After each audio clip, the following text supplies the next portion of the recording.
Hi, Ashley. Ashley, have you ever heard the word exile? No? Well, do you think somebody out there might have heard the word exile? Probably. Do you think we should ask them what exile is? So what does exile mean? Yeah.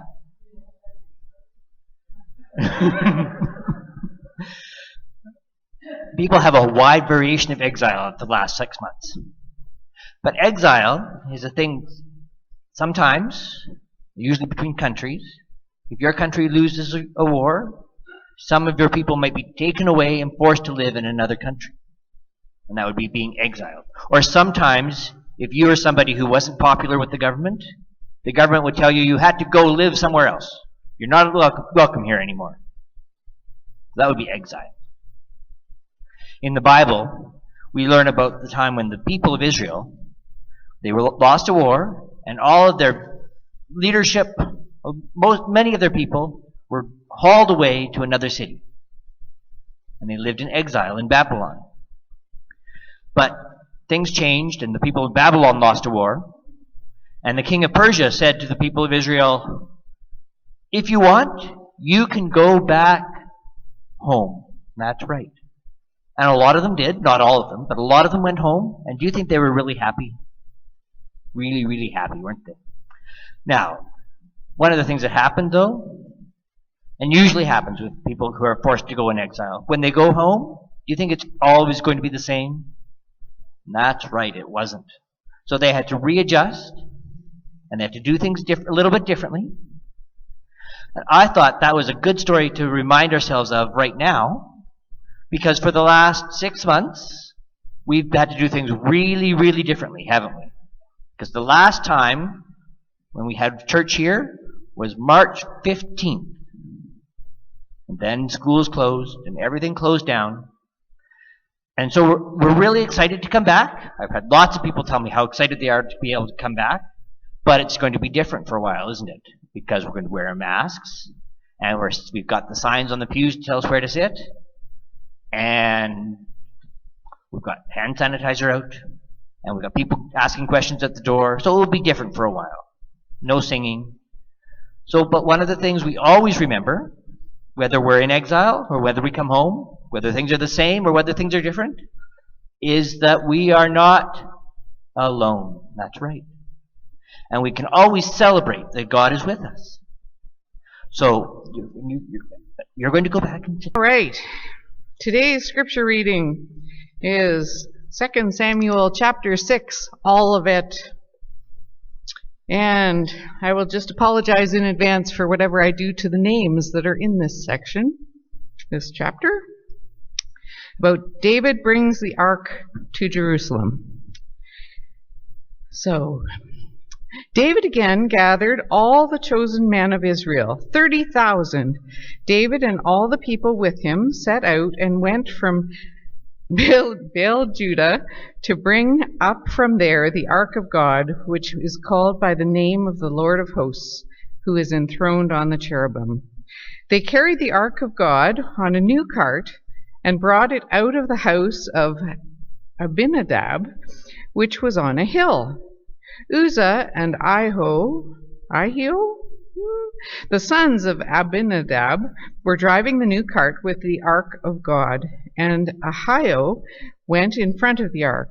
David and all of the house of Israel were dancing before the Lord with all their might, with songs and lyres and harps and tambourines and castanets and cymbals. They were dancing with all their might. We could do better. When they came to the threshing floor of Nacon, Uzzah reached out his hand to the ark of God and took hold of it, for the oxen shook it. The anger of the Lord was kindled against Uzzah, and God struck him there because he reached out his hand to the ark, and he died there because of the ark of God. David was angry because the Lord had burst forth with an outburst upon Uzzah, so the place is called Perez Uzzah to this day. David was afraid of the Lord that day. He said, How can the ark of the Lord come into my care? So David was unwilling to take the ark of the Lord into his care in the city of David. Instead, David took it to the house of Obed-Edom the Gittite. The ark of the Lord remained in the house of Obed-Edom the Gittite 3 months, and the Lord blessed Obed-Edom and all of his household. It was told King David, "The Lord has blessed the household of Obed-Edom and all that belongs to him because of the ark of God." So David went and brought up the ark of God from the house of Obed-Edom to the city of David with rejoicing. And when those who bore the ark of the Lord had gone 6 paces, he sacrificed an ox and a fatling. David danced before the Lord with all his might.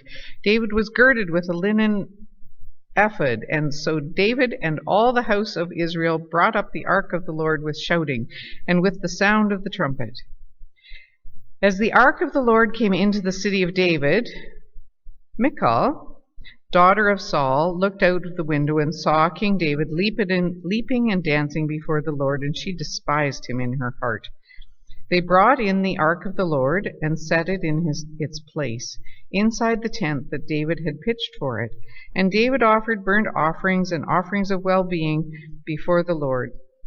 When David had finished offering the burnt offerings and the offerings of well-being, he blessed the people in the name of the Lord of hosts, and distributed food among all the people, the whole multitude of Israel, both men and women, to each a cake of bread, a portion of meat, and a cake of raisins. Then all the people went back to their homes. David returned to bless his household, but Michal, the daughter of Saul, came out to meet David and said, "How the king of Israel honored himself today, uncovering himself today before the eyes of his servants' maids, as any vulgar fellow might shamelessly uncover himself."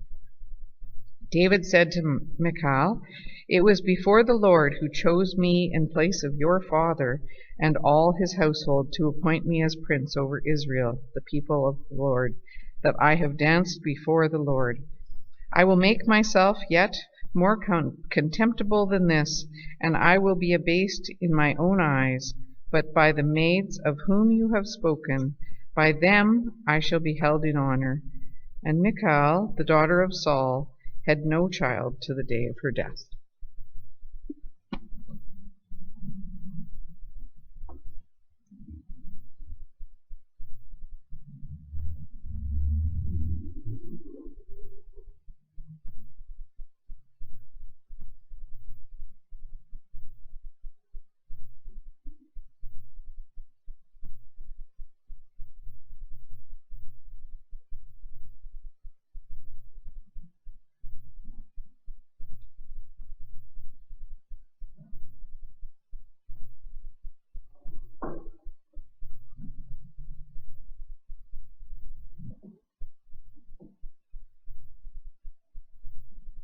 I'll admit, it's a bit of an odd story.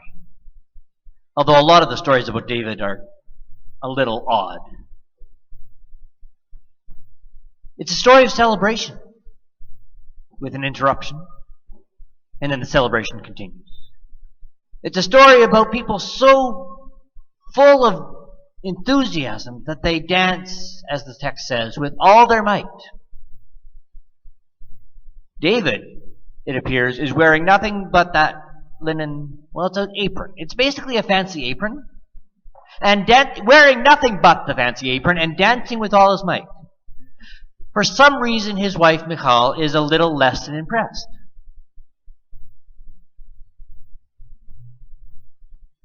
But that story of celebration, the Ark of God, is also known as the Ark of the Covenant. After Moses comes down from Sinai, among the instructions, among the commandments, is to build the Ark of the Covenant. And the Ark of the Covenant goes ahead of the people of Israel all through their decades of wandering in the wilderness. It is where God resides.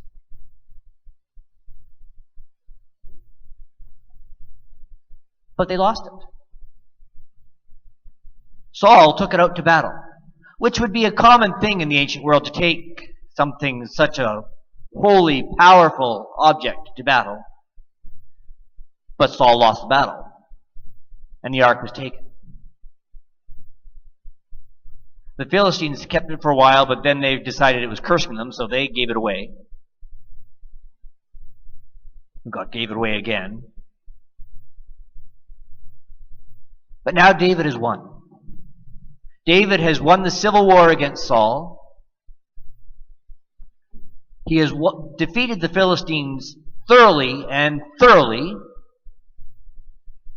and he has conquered the city of the Jebusites, known as Jerusalem, later known as Zion. And David has chosen to make this city his capital. And so, partly to celebrate the victory, partly as a show of political power and a way to consolidate his authority, he decides it's time to bring the Ark of God back to the center of Israelite life.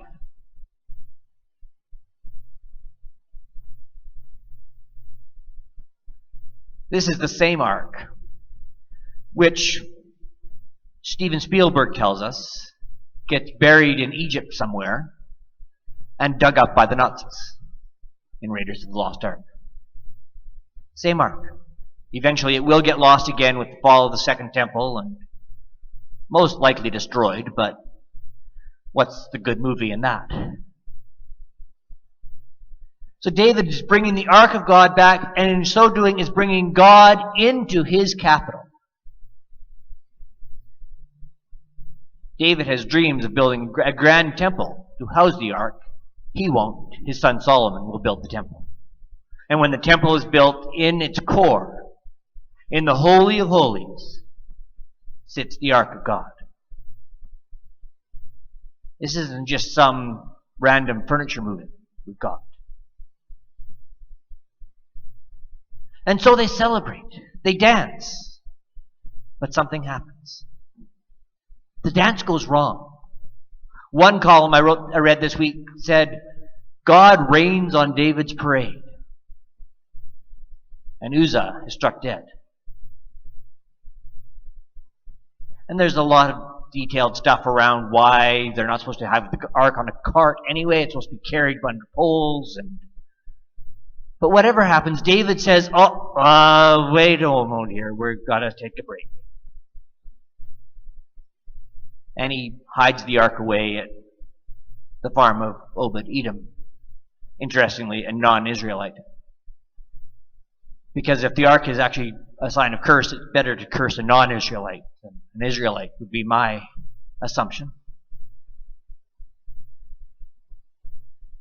And then after some months, they realize that the ark is not cursed because Obed-Edom is being richly blessed. So they continue the journey with more dancing and more celebrating. And back in August, if not back in July, as I was thinking of what passage to use for this day when we resume in-person worship, that was the first one that came to mind. This week I thought I should have chosen something about exile, so I convinced Ashley to come and I could do a children's time about exile. But these stories about coming back, about returning, and about celebrating seemed relevant. But as I reflected on it, I don't think we're at the end of the story, where David is dancing with wild abandon. I think we're in the middle, where the return has started, but we're not quite there. Where the people are coming back from exile, but things aren't the same. And yes, there's celebration there. And yes, there's wonderment, and there's praise, and there's dancing. That's why I chose United We Dance. Again, knowing that United Church people and moving to hymns don't often have a strong history together. There's a reason why those of us in the Protestant traditions of Lutheranism and Presbyterianism are called the frozen chosen.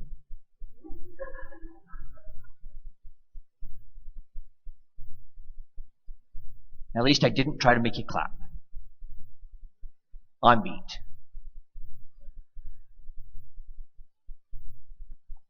But still, we celebrate because we are coming back.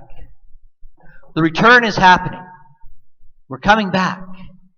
We're just not quite there yet. Life is not quite what it once was, and it may be a while before life is what it once was. But we celebrate because we can take that first few steps on the journey to gather together in person. Also recording so we can share our service with those who are unable or do not yet feel comfortable to gather in person.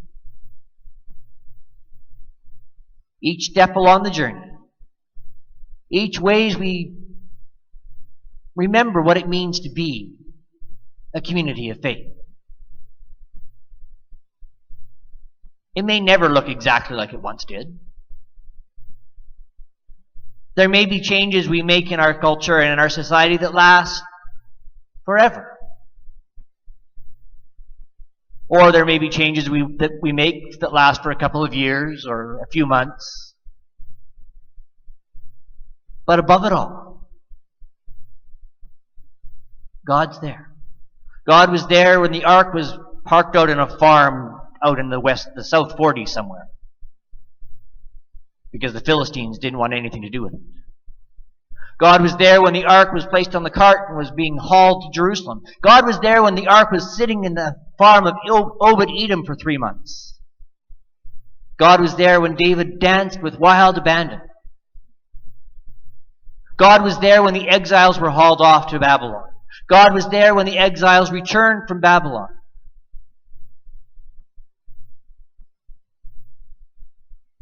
God was there. God is here, joining in our celebration, urging us along the journey. And maybe we won't stop every 6 paces and sacrifice an ox. City Council might have something to say about that. But we dance. We celebrate the little steps along the way. Thanks be to God, who calls us to be people of faith in exile, when we return, and all those times in between. Amen.